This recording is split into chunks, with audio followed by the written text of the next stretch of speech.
Elena, deja el móvil que ya tenemos aquí a la invitada de hoy y el tema es súper interesante, así que céntrate, por favor. No, es que ya lo he guardado. Vale, pues Puesto en venga, modo vamos avión. a ello. Por favor, Elena Blanco y Gonzalo Oñoro, acuda a la consulta, gracias. Aquí comienza Sin Cita Previa, con dos pediatras en casa, un podcast de Aveslas.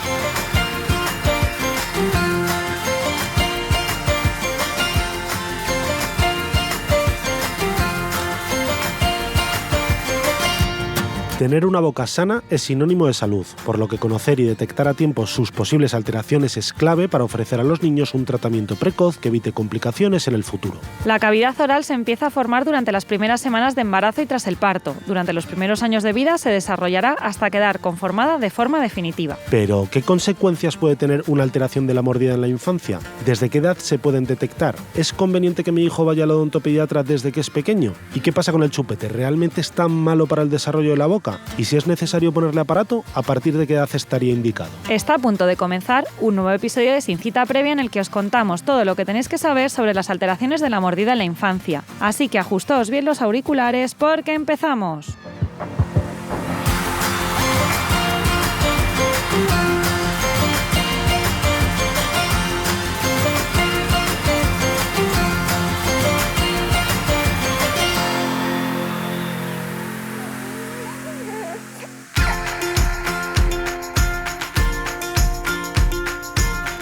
Bienvenidos una semana más a este podcast Sin Cita Previa. Ya estamos aquí. Elena, ¿qué tal estás? Muy bien, es que estamos hoy muy acompañados. Sí, se va llenando sí. el estudio. Y son episodios muy interesantes en los que tanto tú como yo aprendemos mucho. Pero antes de eso, daros las gracias por estar ahí una semana más.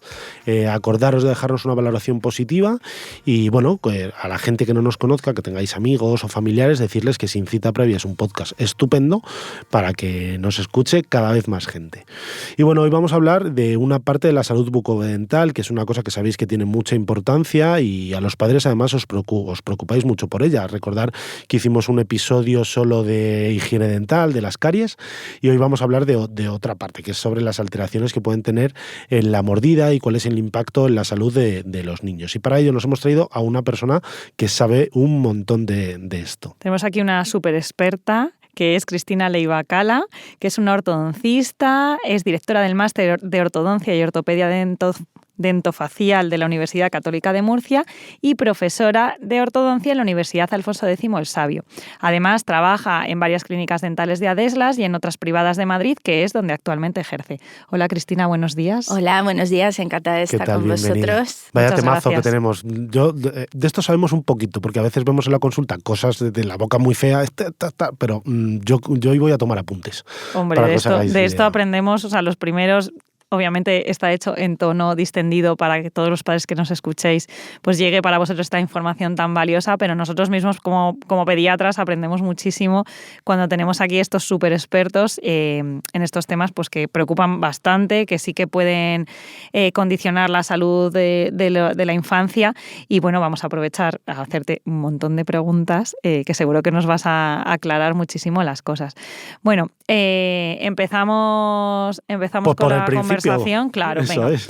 Bueno, ¿por qué es esta forma de la boca y su desarrollo en la infancia? ¿Por qué es tan importante estos primeros meses de vida el cuidado de la forma de la boca? Es indispensable porque tenemos que tener en cuenta que la boca es un órgano que nos sirve para comer y por tanto tiene que tener una forma correcta porque es la única que tiene recambio. Entonces, al principio contamos con la primera dentición, que es la temporal o dientes de leche, que es lo que la gente suele llamar habitualmente. Y para ello es necesario que se haya conformado una anchura suficiente para que esos dientes puedan salir. Por tanto, es indispensable esa forma o esa arquitectura de la boca que se va forjando desde la infancia. Es muy importante que desde los primeros 6 meses de edad el niño empiece a tomar alimentos troceados y también es muy importante la lactancia materna, que justo al nacer ya empezamos con ella. Esa lactancia materna hace que esa mandíbula, con esos movimientos para poder obtener la leche, haga que el hueso que está en defecto, que en principio es esa mandíbula, sale más pequeñita para poder nacer, Claro. se desarrolle para que empiecen los maxilares a alcanzar un tamaño suficiente y por tanto puedan salir esos dientes. Claro, ya nos dicen, me pasó justo ayer en la consulta, que dice, vaya diente, vaya paleto que le ha salido enorme. Digo, sí, a ver, sí. Claro, yo decía, que ese es su diente de adulto en su carita de 7 años. Claro, ¿no? Sí, la verdad es que importante. Perdón, los niños cuando les salen los definitivos, o sea, están feísimos. O sea, tienen unos dientes enormes para las caritas pequeñas. Es un verdad. momento, a mí no me gustan nada. Que Hay una época, ¿verdad? Se me ha caído el diente Pobrecito. y aparece ahí con el hueco y el otro paleto y es como que te crezca la cara para ya desajustarlo. Claro. Pero entonces, esto que estás diciendo es muy interesante, Cristina, porque entonces desde que nacemos la boca se configura, ¿no? Porque hay mucha gente que sigue pensando y diciendo, bueno, ya cuando sea mayor y cuando ya haya terminado el crecimiento, pues si hay que hacer algo ya se hará. Pero yo creo que sí que es importante recordarles que no, que la boca se desarrolla incluso antes de que nazcan los niños. Esos ahí no vamos a movimientos poder de intervenir. succión, ¿no? Intraútero, seguro que tienen que ver también, ¿no? La conformación. Claro. Y también la forma de respirar. La respiración nasal es básica para que el maxilar crezca en anchura y se desarrolle. Esa lengua situada en el paladar hace que se mantenga ese ancho de la boca. Por tanto, es indispensable tanto que tomen lactancia materna como que respiren de forma nasal. Y de aquí la importancia del frenillo, ¿no? De las anquiloglosias. Los frenillos, todo hay que revisar. Por tanto, cuanto más pronto nos traigan a los niños a la consulta, nosotros determinaremos qué problema puede haber y cuanto antes lo atajemos, mejor y más rápido será esa forma de tratamiento. Hay veces que ni siquiera requieren tratamiento. Es tan fácil como eliminar algún hábito que haya o cualquier cosa que determinemos. Hábito, seguro que luego vamos a hablar del chupete. Sí. De hecho, lo hemos dejado para la segunda parte del episodio para que lo escuchéis entero. Pero claro, has dicho dos cosas muy interesantes. Yo el otro día leí en Twitter a creo que era una ortodoncista también, que decía, yo nunca daré pan de molde a mis hijos. Y alguien le preguntó, ¿y Pues por qué? Y contestó, pues porque los niños lo que tienen que hacer es masticar. Y claro, sobre todo hay niños que, por ejemplo, se ha retrasado la introducción de los sólidos y es que no solo que tengan la boca mal conformada, es que tienen alteraciones de la pronunciación del lenguaje o incluso retrasos del lenguaje, hipotonías faciales, ¿no? O sea, que no va todo por separado y que las recomendaciones son así como muy simples, como a partir de los 6 meses, sobre todo la AEP, ¿no? Recomienda no retrasar más allá de los 10 meses, o sea, que hay que ponerse las pilas con este tema, pero que son recomendaciones así muy simples, pero que es que todo se dice por algo, ¿no? Claro. A partir de los 6 meses sale el primer diente. Temporal. Por tanto, es bueno, ahí no cuando en todos, empezamos. no en todos, ¿eh? Bueno, que luego... eso es evidente que hay diferencias. Esa es la edad que nosotros tenemos como determinación, pero cada persona erupciona a una edad, evidentemente. Pero sí que es cierto que cuando erupciona el primer diente se supone que es a los 6 meses de edad, que es cuando deberemos introducir esos alimentos, aunque sean 2 incisivos. Pero eso hace que esos rodetes, que al principio no tienen dientes, soporten esa masticación y que vayan estimulando el crecimiento del hueso a nivel cerebral. Son siempre estímulos los que se generan con la masticación que hacen que ese hueso aumente de tamaño y por tanto puedan salir esas piezas. Claro, aquí me gustaría decir, sobre todo para los que nos escuchen, es que no hace falta tener dientes para iniciar la masticación. Claro, justo. Porque hay veces que nos dicen en la consulta, es que no, me da cosa porque como no tiene dientes, y digo, masticamos con las encías, ¿no? Eso Lo importante, además, también necesitamos masticar para estimular la salida de los dientes. Claro, a su vez. Ese diente para salir tiene que romper esa encía, tiene un saco alrededor, ese saco pericoronario, tiene que romper ese saco y tiene que romper la encía. Por tanto, es muy bueno que le demos a los niños mordedores fríos, que estén en el congelador. ¿Para qué? Para que eliminen esa inflamación que se genera, ¿no? Y ese dolor al principio de la salida del diente. Fíjate, me voy a ir completamente al otro extremo porque lo acabo de pensar y muchas veces vemos niños que no son sanos, que los niños, por ejemplo, que tienen parálisis cerebral, y acabo de pensar y dices, es verdad que tienen bocas pequeñitas y tienen normalmente alteraciones de la mordida o de las erupciones de los dientes. Claro, son niños que normalmente no pueden deglutir bien o no pueden masticar bien y claro, si no tienen ese estímulo o no hablan, pues claro, la boca no se desarrolla. Claro. Así que sí, yéndolo al extremo casi del enfermo, pues se entiende también muy bien, porque los sanos, sobre todo, tienen que tener ese estímulo, ¿no? Eso. ¿Y qué consecuencias puede tener estas alteraciones en la mordida? Porque estamos hablando, pues sí, el niño que estoy diciendo yo es muy evidente, pero en un niño sano, algún padre dirá, bueno, pues si con tiene una un poco mordida torcida abierta, la cruzada. mordida, ¿qué más da? Aparte de la estética, que la estética es importante, pero desde el punto de vista no estético, ¿qué consecuencias puede tener? Pues sí, los papás piensan muchas veces que esas mordidas que están alteradas, cuando salga el diente definitivo se va a solucionar, pero no, está lejos de la realidad. ¿Por qué? Porque realmente cuando la boca está deformada y empiezan a morder mal, es porque el órgano no está funcionando correctamente, es decir, no mantienen una masticación bilateral alternante. Realmente, para que ese órgano se desarrolle bien, esa masticación tiene que darse por los dos lados, si no uno de ellos se atrofiará. Y cuando se atrofia uno de esos lados es cuando aparece la característica mordida cruzada, que llamamos, que es cuando muerde por un lado al revés que por el otro. Eso quiere decir que la tapa y caja, imaginemos que la boca es como una caja de zapatos, esa tapa tiene que ser ligeramente más grande que la caja y no se da. No se da porque no se desarrolló bien. Entonces, en ese momento tendríamos una tapa y caja del mismo tamaño. No puede cerrar la boca porque choca y desvía la mandíbula a un lado. Es cuando se genera esa mordida cruzada. También hay hábitos como la respiración oral y no nasal, que no es la que debe ocurrir, que es cuando el niño coloca la lengua abajo para poder respirar con la boca abierta. Entonces ese maxilar no se desarrolla en anchura porque necesita la lengua para mantener ese equilibrio que tiene la boca para poder mantenerse en anchura, si no la musculatura de alrededor de la boca, que es la perioral, comprime y se crea también esa mordida estrecha. Claro, esto lo de la lengua que dice Cristina es muy interesante. Hay más alteraciones, los pediatras lo vemos mucho en los típicos niños que roncan por vegetaciones o amígdalas, que lo que hacen es abrir la boca para conseguir respirar, pero claro, la boca, y un paladar la lengua, súper alto, que decimos que es ojival. ¿Por qué? Porque si pensáis en reposo, vuestra lengua está contra el paladar todo el rato y eso es lo como que mantiene la bóveda de esa catedral que es nuestra boca. Si ese niño tiene que estar con la boca abierta todo el rato para respirar, pues esa bóveda no se desarrolla como tiene que tener. A ver, entiendo que cada niño es un mundo, ¿no? Y por tanto no podemos generalizar, todos los niños hay que tratarlos igual cuando detectamos alteraciones, ¿no? Pero un poquito de forma individualizada, ¿cuándo hay que empezar a intervenir en este tipo de alteraciones cuando las detectáis? Nos deben traer a los niños desde que aparecen los dientes. Van a empezar a traerlos cuando al odontopediatra, y el odontopediatra, si detecta cualquier alteración, nos lo va a derivar al ortodoncista. Siempre que ya aparecen alteraciones en la conformación de los dientes, ya en las malposiciones dentarias, es cuando nosotros debemos actuar. Pero nosotros muchas veces actuamos a partir de los 3 años de edad, cuando vemos que hay una mordida cruzada, que rápidamente se podría descruzar con una pista plana, que es colocar en el diente como una pequeña pista para evitar que el niño deslice la mandíbula al otro lado y ayudarle a que mastique por los dos lados. Eso aumenta el desarrollo de los maxilares y evitamos poner aparatología posterior. Claro, o sea que cuanto más... Esto es como, ¿no? Las... Spoiler del chupete, bueno, esto ya lo habíamos hablado, claro, todas las deformidades que produce el chupete, ¿no? De la típica mordida abierta, nosotros lo sabemos muy bien en la consulta, les decimos esto hay que quitarlo pronto porque esas deformidades son más fáciles, cuanto más pequeño sea el niño, pues más fácil, ¿no? Que vuelva para atrás, esto es lo que tú dices, si esto lo dejamos pasar es muchísimo más difícil de tratar todos los cambios que se producen en la mordida. Justo ha dado menos tiempo a que se deforme más.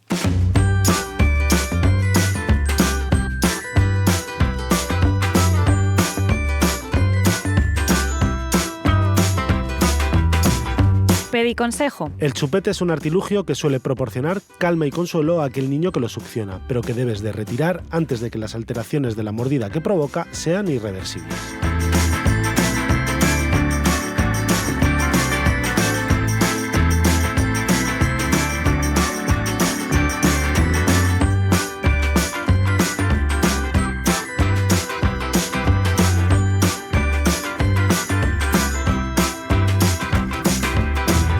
Bueno, y claro, y aquí ya habíamos dicho un poquito antes del pediconsejo, pero claro, ¿cuál es la deformidad de la mordida que más frecuente veis en la consulta? Por el chupete, la mordida abierta. Claro. La mordida abierta hace que... ¿Por qué se forma? Vamos a pensar. Si el chupete se coloca en la boca, ¿qué hace? Que la lengua no puede estar sobre el paladar. Por tanto, ya tenemos un problema. Se coloca abajo y empieza a estrecharse. Y encima succionamos el chupete. Por tanto, esa musculatura perioral que está alrededor de la boca, que nos permite abrir y cerrar y masticar, hace que succione tanto y presione la boca y se comprima.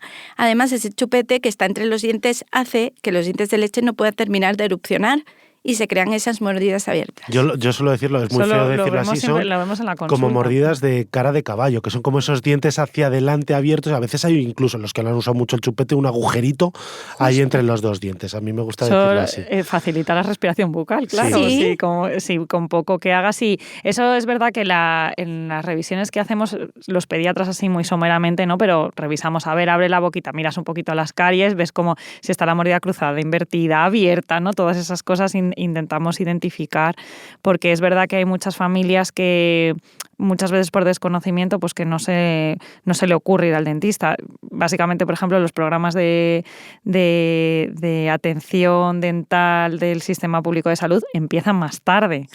O sea que como muchas veces se lo tienen que costear los propios padres, pues somos los pediatras un poco los que si identificamos alguna cosa derivamos, pero mucha gente de motu propio pues no les sale no ir. O sea que bueno, está muy bien que yo creo que no, que nosotros por lo menos el que no tiene problema, pues bueno, claro, y no pueda ir, ¿no? Pero el que tenga algún problema, pues que lo sepamos identificar. Es verdad que el chupete, casi siempre, yo creo que cuando un niño usa chupete más allá de los 18 meses, 2 años, todos tienen la mordida abierta. Sí, nos encantaría que a los 24 meses el chupete ya se quitara, porque además genera más dependencia y cuesta quitarlo más adelante. Claro. Y deforma más esos maxilares. Por tanto, si lo quitamos inmediatamente, en esos primeros 24 meses, si se ha generado una mordida abierta, se va a solucionar instantáneamente. Claro. Si esperamos más tiempo, alrededor de 2 años, esa mordida abierta se va a corregir. Pero ya más adelante nos va a costar más y vamos a tener que utilizar algún tipo de aparatología. Sí, yo suelo decirles, cuando me preguntan en la consulta, ¿y cuándo lo quitamos? Y digo, pues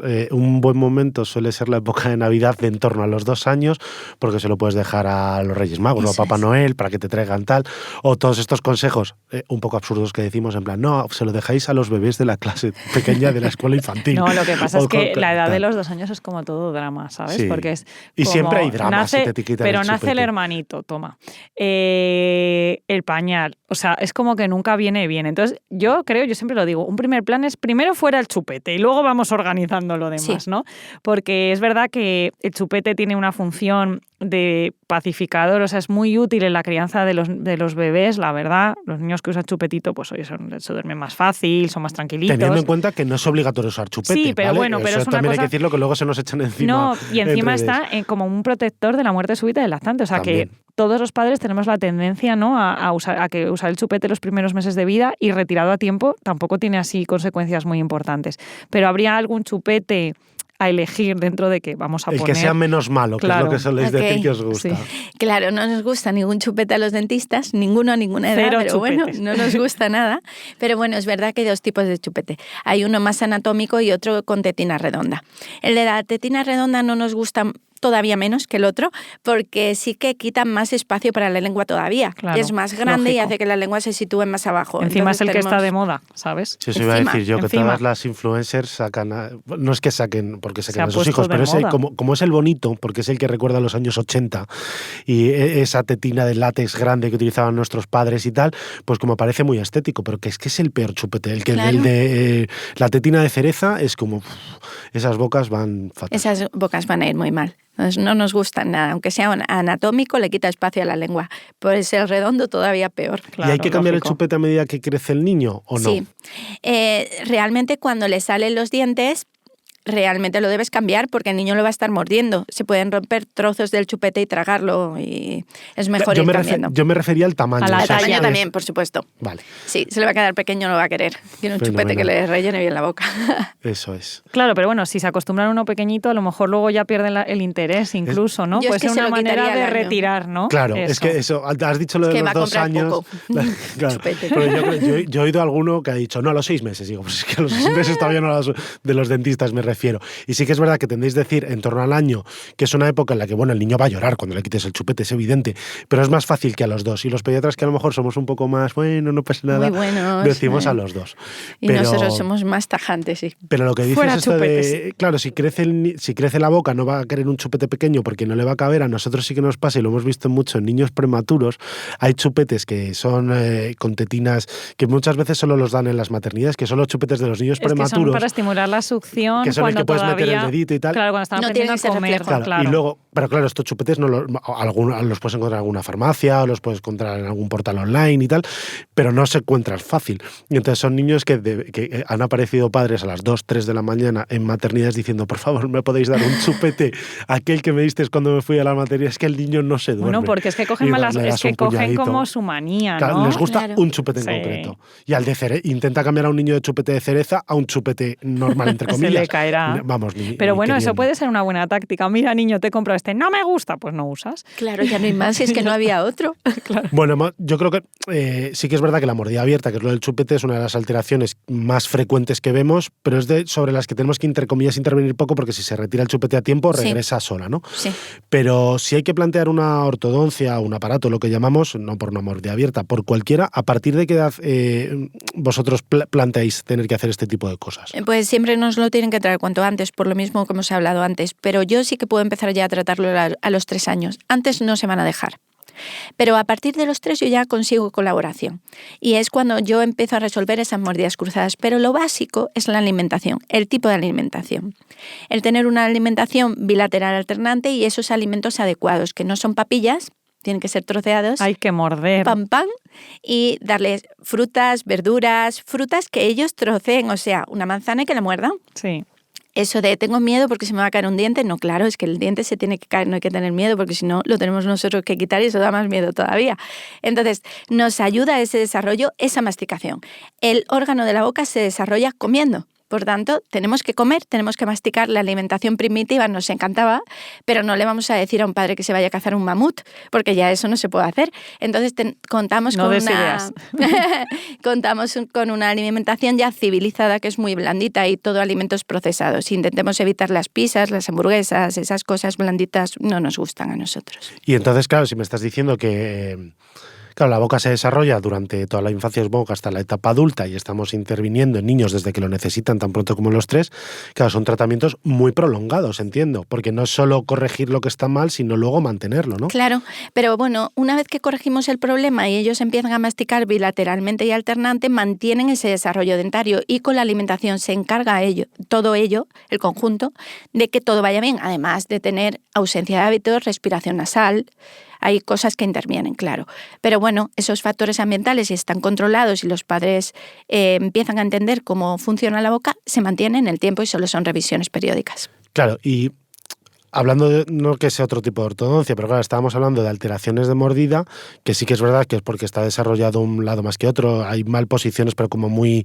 Es que si veis las fotos y lo buscáis en internet, se entiende. Yo ahora querría preguntarte por las ortodoncias que se ponen, quizás más de niño mayor, que son más por las malposiciones dentarias que más que por alteraciones de la mordida como tal. Sí. ¿Esas a partir de qué edad? Porque mucha gente dice, claro, es que si le pongo el aparato muy pequeño para luego tener unos dientes bonitos, como seguimos creciendo, cuando salgan las muelas del juicio o seguimos demás, creciendo, se mueve todo, ¿no? Se puede mover todo. Vale. Bueno, de hecho, conocemos mucha gente que se ha puesto 2 veces o 3 las ortodoncias, ¿no? Eso, en ese sentido de la malposición dentaria, la parte como más estética, ¿eso qué nos puedes decir? Ok. Nosotros tenemos la posibilidad no solo de mover los dientes, sino también de establecer una posición correcta de los maxilares. Es decir, cuando uno de los niños que nos traigan a la consulta, si es un niño, tenemos posibilidad de alterar ese crecimiento, o sea, de funcionar junto al crecimiento, poner una aparatología para estimular un hueso que esté en defecto, es muy importante por ello que nos lo traigan cuanto antes. ¿Por qué? Porque si hay un maxilar en defecto puede ser también genéticamente que lo haya heredado. Entonces nosotros tenemos una edad limitada para según qué maloclusiones. Hay veces que es la mandíbula muy grande que muerda al revés. Lo normal es que el maxilar muerda por encima de esa mandíbula. Es decir, que al sonreír veamos los dientes de arriba, no los de abajo. Si ocurre al contrario, es muy importante que nos lo traigan cuanto antes, porque solo podemos actuar hasta los 7-8 años de edad. Como mucho para poder cambiar esa malposición del maxilar, es decir, traccionar de ese maxilar en defecto que está atrofiado. Esa, por tanto, es una de las maloclusiones más tempranas a tratar. Luego ya en el tiempo tendremos que ir viendo cómo evoluciona el niño, porque son genéticas y hereditarias. Por tanto, importante que lo traigan desde la infancia. Luego la adolescencia. Pues sí, tenemos el problema del apiñamiento y de la falta de estética en los niños. Por la alimentación siempre es por lo mismo. Antiguamente, si cogemos cráneos antiguos y estudiábamos nosotros en odontología, veíamos que estaba todo alineado por el tipo de alimentación, pero ahora ya no la tenemos, así que apiñamiento va a tener todo el mundo. Tenemos que esperar a una edad indicada para que haya salido ese segundo molar. En cuanto sale el segundo molar, va a haber pocos cambios. 12 años, ¿no? Ese. En 12 años más o menos va a haber pocos cambios luego ya en la boca. Nosotros deberemos alinear ese segundo molar. Realmente una edad ideal para colocar bracket es en torno a los 13, 14 años. Tenemos que tener muy en cuenta que ya no haya crecimiento residual muy activo para que no modifique esa posición que hayamos dejado en los dientes, porque no solo es la posición de los dientes. Si le queda crecimiento del cráneo o de la mandíbula, del maxilar o de la mandíbula, va a haber modificaciones de mi conformación final. Por tanto, es un poco jugar con el crecimiento del niño y cuál es la edad ideal para que cuando yo haga un tratamiento de ortodoncia quede estable para el resto. Y una vez que has finalizado el tratamiento de ortodoncia, la otra pregunta es, la retención, ¿verdad? Yo, por ejemplo, llevé aparato de pequeño y yo tengo muelas del juicio y bueno, los tengo relativamente bien alineados para las muelas del juicio que tengo. Tengo un poquito de tal. Sí que es verdad que después de los brackets muchas veces llevas un retenedor y que te lo quitan. Que al final te lo quitan. Pero también ves a gente que es adulta, que ha llevado aparato de pequeño y que lleva a veces un alambre por dentro sujetando. ¿Realmente es necesario poner de por vida, entre comillas, un retenedor para que no se vuelvan a desalinear o no? Sí, depende. Si nosotros hemos actuado sobre ya un adulto que no nos quedaba crecimiento y hemos tenido un problema donde los maxilares no son de un tamaño similar para encajar tapa y caja, es decir, tengo una tapa enorme y una caja pequeña o al contrario, ¿qué va a pasar? Que a lo mejor solo he podido hacer lo máximo, alinear y establecer una posición correcta de los dientes, pero los maxilares no son del todo correctos. Para eso hay un tratamiento y es que el paciente puede hacer un tratamiento combinado de ortodoncia y cirugía ortognática. Se debe operar y crear una tapa y caja de un tamaño bueno para que encaje bien. Pero hay pacientes que no quieren operarse. Entonces nosotros alineamos, dejamos la oclusión de la mejor manera posible. Tiene que ser correcta. ¿Para qué? Para que ese retenedor no le obligue a llevarlo de por vida, porque si yo no encajo bien los dientes en una buena posición y chocan en una posición no adecuada, se van a tender a mover. Entonces, si hay tratamientos limitados de ortodoncia, ¿qué ocurre?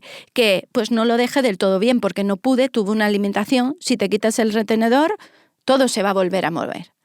Luego necesitamos un tiempo para establecer que el ligamento periodontal, que es ese neumático que rodea el diente y lo une al hueso, tiene unas fibras que se unen a él, pues que esas fibras se reordenen después de un tratamiento de ortodoncia. Eso da igual que lo hayamos dejado perfectamente bien o mal. Tenemos que darle tiempo para reorganizar y que esas fibras no estén a tensión de la posición que tenían originalmente a la nueva. Claro, al final el resumen, creo que a todos se nos mueven los dientes. Porque... Tenemos que llevar retenedor por lo menos un tiempo después del tratamiento de ortodoncia. Pero evidentemente, el dejar una buena oclusión y que los maxilares tengan un tamaño correcto es lo que hace que con el tiempo nosotros lo podamos quitar. Pero si hay limitaciones, pues es lo que ocurre con los retenedores. Y hablando de los brackets, estamos súper acostumbrados de verlos en niños, pero... Bueno, están de moda pues porque son muy cómodas las férulas invisibles, que seguro que todos los que nos escucháis sabéis de lo que hablamos, estas férulas que cada X tiempo se van cambiando y te reposicionan. ¿En niños se utilizan o no? Porque yo no he visto a ninguno, quizás porque también tiene un precio muy alto y dices, no sé si para el niño merece. No sé si realmente están indicadas por las características propias que puede tener un niño, si se podrían utilizar en ellos. Sí, se pueden utilizar. El precio es el principal hándicap que tenemos en todo esto. Pero es cierto que nosotros los dientes de leche como tal no lo podemos alinear con bracket. ¿Por qué? Porque hay un diente definitivo dentro de la boca que lleva una raíz del de leche que puede chocar y darle. Por tanto, nosotros los dientes de leche no le ponemos bracket, pero los alineadores son diferentes porque la función es distinta y el movimiento lo agarra como un guante y sí que permite ese alineamiento a la vez que vamos corrigiendo otras cosas, así como con el bracket nosotros solo lo podemos poner en dientes definitivos. Por tanto, nos limita un poco. Es verdad que el alineador nos ayuda y aparte permite que el niño se cepille muy bien. Claro. Lo quite para cepillar, no lleve aparatología compleja. O sea que incluso quitando el hándicap del precio estaría como muy bien, ¿no? Y el claro, tipo de pero es verdad movimiento que es distinto. Es verdad que no es habitual. Y bueno, y ahora cambiando un poco de tercio, queríamos preguntarte un par de cosas más. Sí. Es que nos hables sobre el bruxismo, ¿no? Los niños que rechinan los dientes. Vienen muchas veces a la consulta niños 5 o 6 años. Es que no veas que me despierta, que es que lo oigo desde la habitación. ¿De eso qué nos puedes decir? Ah, fenomenal. Sí, para mí es un tema muy importante y muy interesante porque muchos padres tienen dudas con esto. Mira, del bruxismo a la edad de la infancia es totalmente normal. Es decir, cuando tienen dientes de leche. Ese rechinamiento nocturno y apretamiento de día es fisiológico en muchos casos porque hace que estimule el hueso para que salga los dientes de leche. O sea, que es un desgaste que necesitamos como morder para que el diente definitivo encuentre su camino, su guía eruptiva y salga por ahí. Por tanto, a esa edad es fisiológicamente normal, a no ser que el niño tenga una patología o cualquier tipo de alteración psicomotriz o que condicione un aumento de tono, ¿no? Pero en un niño sano que hace bruxismo por las noches, porque además no suele ser como siempre, ¿no? Tienen como periodos que más, periodos que menos, pero bueno, es importante que sepan los padres que eso es normal, sobre todo en niños con dientes de leche, ¿no? Justo. Y que por tanto no hay que hacer nada. No, o sea, quiero decir, los adultos con bruxismo normalmente muchos llevan células de descarga, pero en niños no hará falta. Yo sí que creo que escuché a una odontopediatra que dijo, sí que es verdad que a veces con el bruxismo, como aprietan mucho, el esmalte a lo mejor sí que puede estar un poco más dañado porque incluso a veces se aplanan, y en esos niños a lo mejor sí que les recomendamos más partes por millón de flúor en el cepillado, pero salvo eso no nada. Hay que hacer Hombre, nada más. Acudir al dentista para que veamos que esa maloclusión no sea debida o ese bruxismo no sea debido a un contacto prematuro, una pieza que no esté en su posición correctamente y que esté generando esa tensión en la boca, porque si hay una que choca antes se genera tensión muscular y hace que apriete mucho más. Pero si lo normal es cerca de la erupción del primer molar definitivo, que son los 6 años. Claro. O sea que en torno a los 5 o por ahí van a empezar a notar ese bruxismo nocturno. Y ya por último, la última pregunta, esta la voy a hacer yo, porque yo me acuerdo que a mí me arrancaron los 2 paletos antes de que se tuvieran que caer.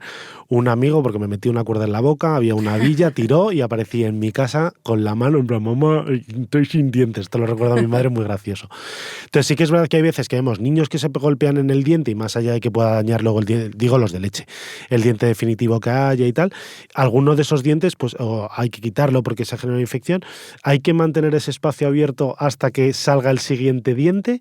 O bueno, podemos dejar que se junten y a ver qué pasa con el queso. En esos traumatismos, ¿cómo actuáis? Ok, depende del momento donde ese diente se haya caído. Si está cerca la erupción del diente definitivo, si es un incisivo como en el caso de Gonzalo, se le cayeron los incisivos centrales superiores y vienen ya los de leche muy cerquita, no debemos hacer nada porque no va a perder el espacio.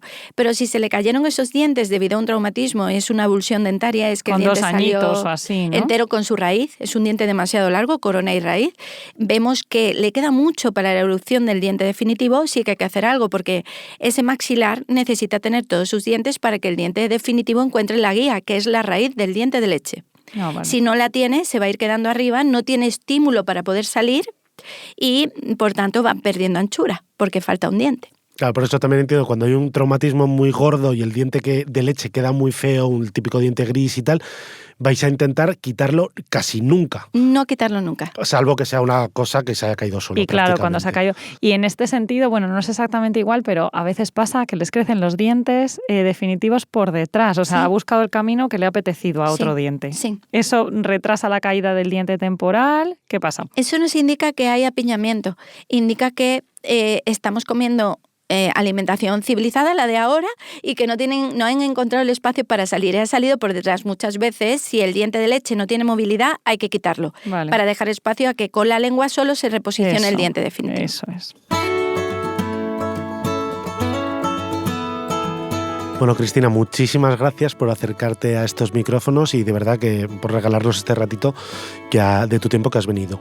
Así que estoy convencido de que nuestros oyentes van a estar encantados de todas estas cosas que nos han contado. La verdad es que para nosotros es un placer contar con expertos como tú en salud infantil, en este caso salud bucodental. Así que me uno al agradecimiento de Gonzalo y nada, estás invitada a venir cuando quieras, ha sido un placer. Ahora es tu momento para que te despidas y bueno, digas un resumencillo, ¿no?, de lo más importante que hemos hablado en el día de hoy. Muchas gracias. Pues sí, me gustaría recalcar un poco los padres lo del tipo de alimentación. Eso es lo básico para que se desarrolle bien ese maxilar, puedan salir los dientes de leche, no tengamos ningún problema en ese aspecto, salgan todos y por su sitio y que sigan alimentándose bien, tanto con la masticación bilateral, alternante, siempre hay que comer por ambos lados, alimentos adecuados, lo más duro posibles y que den lugar a que ese maxilar se siga desarrollando para luego alojar la dentición definitiva. Si tenéis alguna duda en cuanto al bruxismo o algún diente que pueda chocar antes de tiempo, y eso lo sabemos detectar los papás, podéis acudir a la consulta siempre y el odontopediatra, si ve alguna alteración, nos lo derivará al ortodoncista. Por tanto, estamos encantados de esperaros si tenéis dudas y de ayudaros en nuestras clínicas dentales.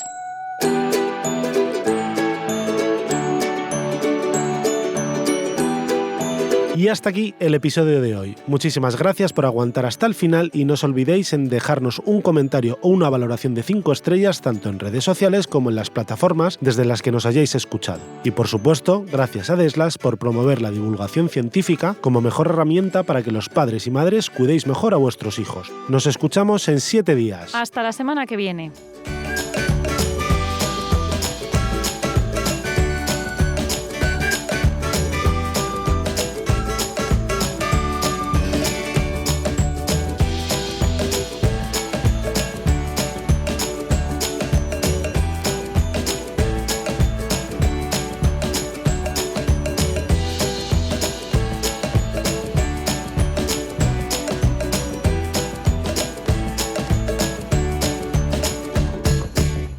Me maravillo a menudo de que la historia resulte tan pesada, porque gran parte de ella se debe a pura invención. Jane Austen, Dixit.